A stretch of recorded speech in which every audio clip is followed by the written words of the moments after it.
Hello, everybody, and welcome to another episode of United Talks podcast. And today we're going to be doing the player readings for the FA Cup game, fourth round game against Leicester City at Old Trafford. First and foremost, if you haven't already, please like, share, subscribe, and hit the notification bell so you don't have to miss anything and everything Manchester United. So today we're going to break down how the game went. Or as well, if you haven't, please watch the match review as well. But we're going to try to break down a little bit how the game went, just give you a few stats and then run through the player ratings quickly before we move on to the next thing. So, with regards to stats, we finished the game 2-1 winners, and we finished the game 2-1 winners, and Harry Maguire scored in very good time, 90 plus 3, and we had 3 minutes or 4 minutes extra time. 3 minutes extra time or stoppage time, and Harry Maguire scores 90 plus 3. And then we finished the game overall with 1.82 expected goals as to Leicester City 0.90. And then we basically had ball possession of 56 to 44%. We lost the ball too much.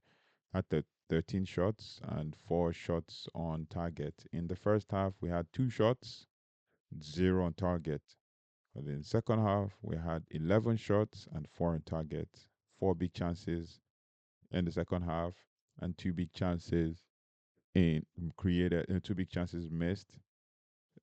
And yeah, so overall, first half, it was a game of two halves. That's all I can say. First half was a bit of a lethargic first half, as I said in the match preview, in the match review. But the second half was a really, really interesting, fast paced, moving game. But yeah, we needed to have done more. We needed to have scored more goals and all of that. So yeah, we needed to, like, our wing backs and our attacking players need to create chances for our striker.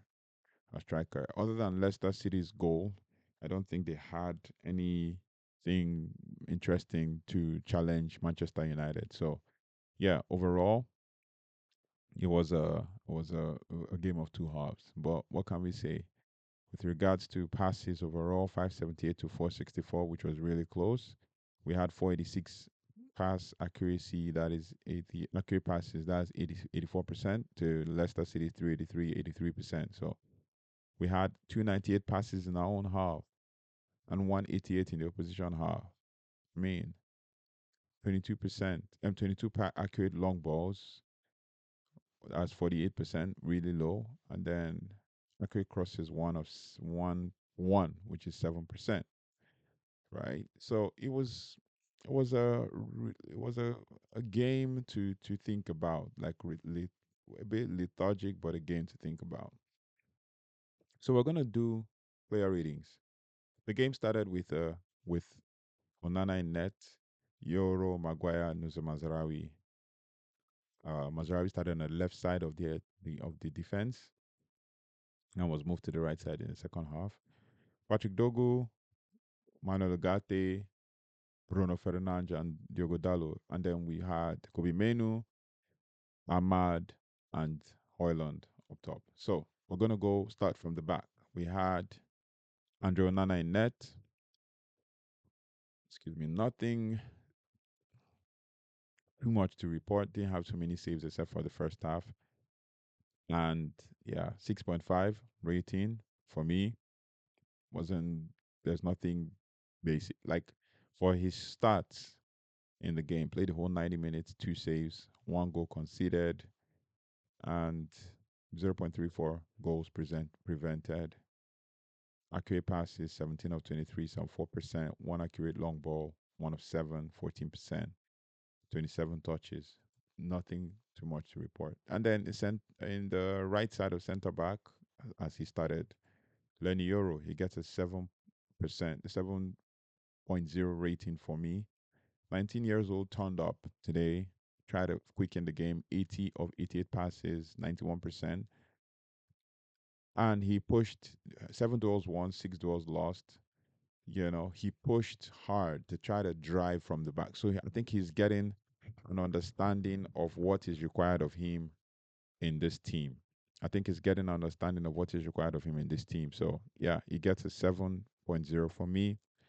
Then on the other side, Nuzul Mazraoui, he gets a 8.0 for me. He was trying everything, attacking, pushing up, driving the ball, and that's what Ruben Amorim likes. A player who can carry the ball, a player who can drive the ball, a player who can instigate attacks. So Nuzul Mazraoui gets an 8.0 for me. Harry Maguire, 8.0 as well. Was really intent on defending our box and all of that and did a good job, did his job. So he gets an 8.0 for me.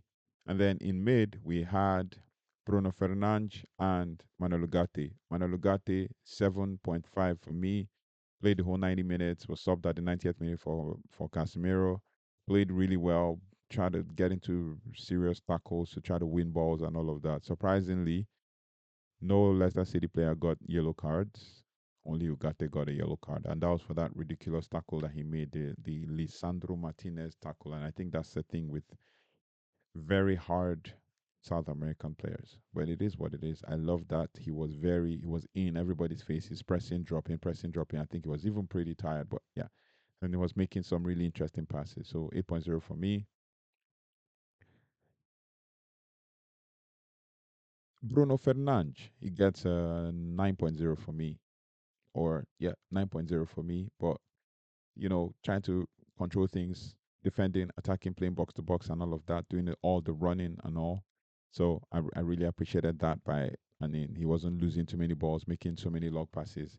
If we take a look at his stats, we will see that he was he was he created the most chances, three in the match, played the whole 90 minutes, one assist, one shot. Um, yeah, blocked one shot, had 81 touches. I'm thinking the most in the game. And then touches in the position box, he had one and all of that. Three or four tackles, one. Five or five ground duels, one. I mean, like, this is more like if not for the man of the match. Okay, you know what? I've changed changed my decision. Bruno Fernandes is the man of the match in this game. That is what it is. He's my man of the match. I mean, the official man of the match will come to eventually, but my man of the match, Bruno Fernandes, created the assist for that interesting goal and all of that. So yeah, and then Diogo Dallo on the left side, he gets a 7.0 from me, and Patrick Dogu just made his debut, played 46 minutes, played the first half, and was subbed off in the first half. Or at the beginning of the second half. He gets 6.5 from me. There's still more to be done, and I believe he's going to improve. And then Ahmad, Ahmad Diallo gets 7.8 from me. 7.8. Performed well, should have scored and created too many chances, but I think he's going to get there. Eventually, he's going to get there. So he gets a 7.8 for me. And then we have Kobe Menu. Kobe Menu gets a 6.0 for me. I think he was a bit tired. I think he couldn't run and cover like a lot of spaces. I think this game was not his game. Times where he should have squared the ball into the box, he was playing 1-2 with Ahmad. Instead of playing the 1-2 with Ahmad, he was playing the 1-2 with the Leicester City player. Like the game, he wasn't just feeling the game. Times when he should have just easily gone down on a push or a tackle, he wanted to. First half was his half because the game was a bit slow, but second half he just wasn't having it. He was subbed off at the 64th minute. And the moment we subbed him off, we had more pace in the game when we brought in Ganacho, and we had more chances than Bimenu played. So I don't know. Maybe this was not his game. I don't know. They didn't come into the box because we didn't even have a chance to come into the box for him to even like have a shot or anything. And the time when he needed to have a shot, he was making 1-2s. Like, yeah. And then there was one time when he had the ball and he should have just turned and found someone, and then he passed it back. I was so annoyed. And I want to give a special shout out to the fans in the stadium. They kept riling the team and shouting attack, attack, attack, attack. And the moment they did it, players started to sit up. But yeah, um Menu didn't have a good game. Diogo Dallo, I've given him a rating. I think a 7.0 rating for me. was instrumental in our attacks, was making runs and all of that. And then we have Rasmus Højlund, another game, another another game to work hard, but then they didn't see the end result of your hard work. Was trying to do hold up play, but I think he was a bit tired. He gets a 6.5 from me. And then Alejandro Ganacho played from the 46th minute and he gets a 8.0 for me. He was the official man of the match, even though I've given it to Bruno Fernandes in the last minute. But he was the only potent outlet for us when we switched the ball to the left side. And then was the was the we he created so many chances. I'm gonna have a look at his stats. Basically, played 45 minutes, had 4 shots, literally 4 shots, 2 on target and 2 off target. Chances created 1, which led to the goal, and then big chances missed 2, which was one of the ones you should have squared, but but played it to the side of the net. Total touches 30. Touches in the opposition box 8 was our most potent outlet. Successful dribbles 1 of 2, 50%, and then accurate long balls 1 of 100%. Tackles 1, 2 of 2, 100%. That was when he came back to press really hard to win the ball. Duels won 4, duels lost 2. So 4 of 6 ground duels, 67%, and all of that. Fouls was fouled once. So basically, turned up today in the game and gave a man of the match performance. So, but he gets an 8.0 for me. And then Xerxes, another potential man of the match, looked like he wasn't doing much, but coming in and playing literally 26 minutes, he did more than most players on the field of play. So he gets an 8.0 from me, Joshua Xerxes. 1 goal, played 26 minutes, total shots 2. One was blocked and one was in goal, right? Was in the right place at the right time where everybody expects him to be. And then we have accurate passes, 5 of 8, 63%. Shot accuracy, 1 of 100%. Block shots, 1. Total touches, 19 in the game, which is more like an average number of touches he would have if we're having a bad game. Touches in the opposition box, 2. And then successful dribbles, 1 of 1. I mean, passes into the final third, 1. Was dispossessed twice, but he had 4 or 5 tackles, 80%. So he was very, very involved. 7 duels won, 3 lost. 6 of 8 ground duels won, 75%. Aerial duels won, 1 of 2, 50%. So Joshua Xerxes turned up and put up a man of the match performance. And then after the goal, I think Casemiro was subbed on. Nothing. I don't think he even touched the ball. So yeah, no rating for Casemiro. And then for the team, overall team rating, I'm going to say 7.5 for how they turned up eventually, but it was a bad start, but 7.5. And then we will go to Amorim's rating, 7.0. He needs to do more.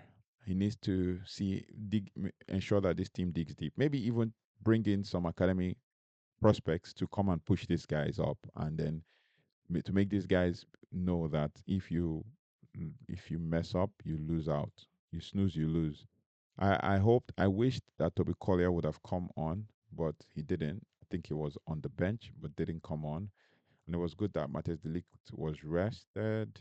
We had Aiden Heaven on the bench as well. We had Herbert Grazik on the bench as well. Christian Eriksen and Toby Collier on the bench. So I wished that we had Toby Collier to come and bring a bit of control, but then we still showed ourselves. I mean, Bruno Fernandes has been putting in some good performances over the last couple of games and directing play, like the warden of the team. So yeah, that's basically all about the player ratings. Thank you so much for liking and sharing and subscribing as well. If you haven't already, please do like, share, subscribe, and hit the notification bell so you don't have to miss anything with regards to Manchester United. Take care, goodbye, and God bless. I'll see you on the next one. Bye bye.